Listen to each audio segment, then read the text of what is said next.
So let's head into the rapid fire questions to finish off. You mentioned with a Swiss-Belhotel International executive, you're looking for some quite specific things. So if you had to summarise what you're looking for in someone who you want to employ, what would you summarise that as? I'm looking for basically with passion. You know, they've got to be really passionate. They've got to be self-motivated, and they've got to really want to come to work every day. And I tell people, you know, if you don't want to come to, if you don't feel happy in your job, don't come to work. Don't waste our time. Don't waste your time. Fantastic. But, yeah, fantastic. And if you're trying to communicate, if you're giving advice to, say, another CEO about communicating a vision change or whatever to a large group of people, obviously of 7,000 people, you're communicating to a large group of people at once. How do you remain agile and communicate those decisions to your people? It's hard. The key thing is to be sincere. Communicate as much as you can. Emailing becomes a nightmare. I try and keep my messages short. I send a notice to a message to everybody every 2 weeks on what's going on. I have conferences. You just try and talk, but just talk to the individual. Every office I go into, I go and talk to everybody individually. Okay. Walk around the office and say, hi, what's going on?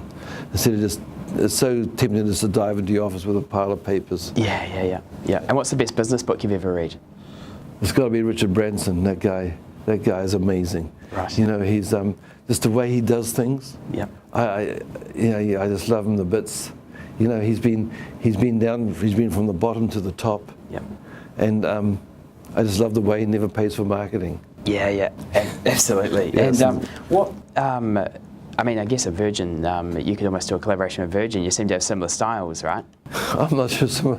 I don't know. I don't sort of jump out of aeroplanes as much as he does. But you know, if someone, you know, you look back and say, look, I'm going to start a company I'm going to call it Virgin.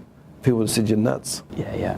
And you know, he got going, he got into the record business, he fell over a few times. Yeah. And he got into the airline business and they said, you're nuts. And look, it's amazing. Absolutely. And what strains does your hectic business life have on your personal life? A lot. Right. It's tough at times, but I've got 3 sons working for me.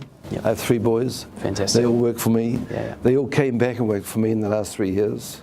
So that probably tells the story. Absolutely. And how do you balance that personal side of things?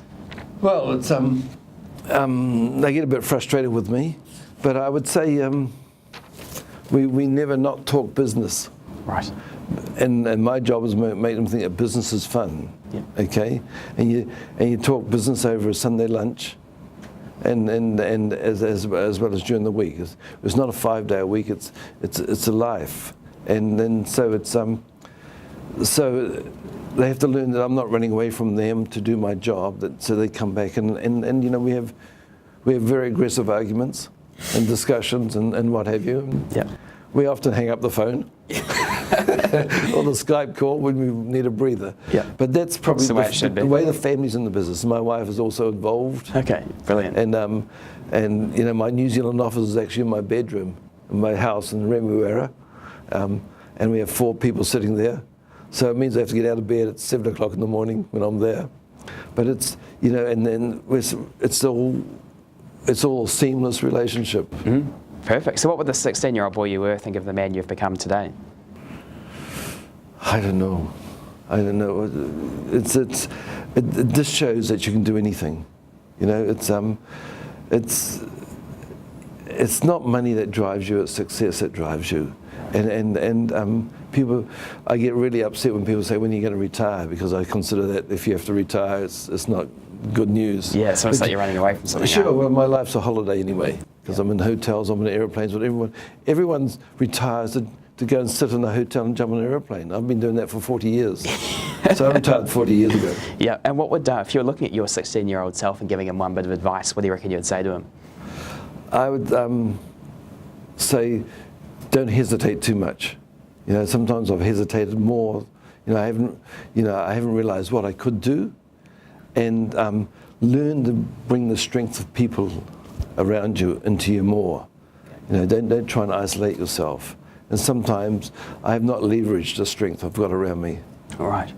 And what's something that you believe to be true that not many people agree with you on? That's an interesting question. Most people don't believe anything I say at the moment, but it's I believe that if New Zealand wants to stay New Zealand, that we have to work harder, we have to believe in ourselves more, and we have to invest in our people, right, in our education. Because I feel, even though John Key is on such a roll, and the country's on such a roll, that we're not going to own our country if you don't work in our country. Right. And so it's good to see young guys like you in New Zealand and running around the world.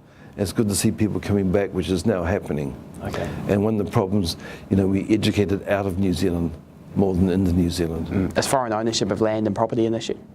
Yes, I don't think you need to have foreign ownership of land. It's a complex issue. Yep. I cannot buy land in Indonesia.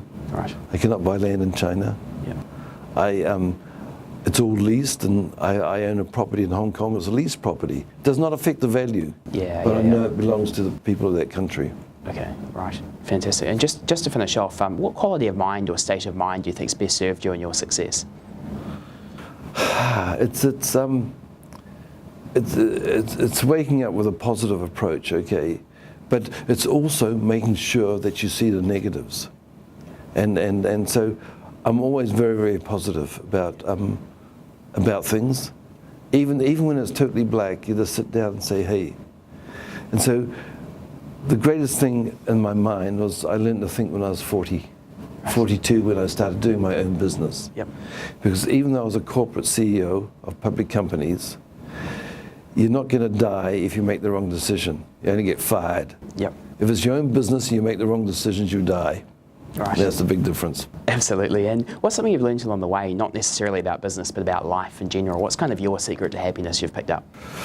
The secret to happiness, well, of course, to understand happiness, you've got to be sad sometimes, okay? So it's important that, you can't be happy all the time. The secret to happiness is that there's always a challenge out there, I think. And I tell people I'm always happy, but I'm never satisfied. Right. And so that keeps driving you. I have no goals, I only have a direction. Okay. Because when you get to a goal, what do? You have to stop, that's the end. Right, and you mentioned stuff pops up along the way. Or find yes, opportunities. And it's actually easier to do well in bad times than just to do well in good times. Yep.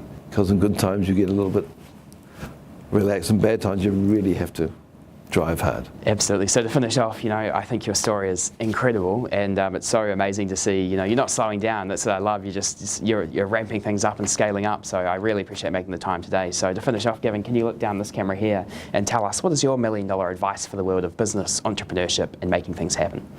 It's just determination. Get people around you can trust. That's like my family, and never give up. Great. Gavin Faull, thank you so much. Thank you so much. Cheers, much appreciated. Pleasure.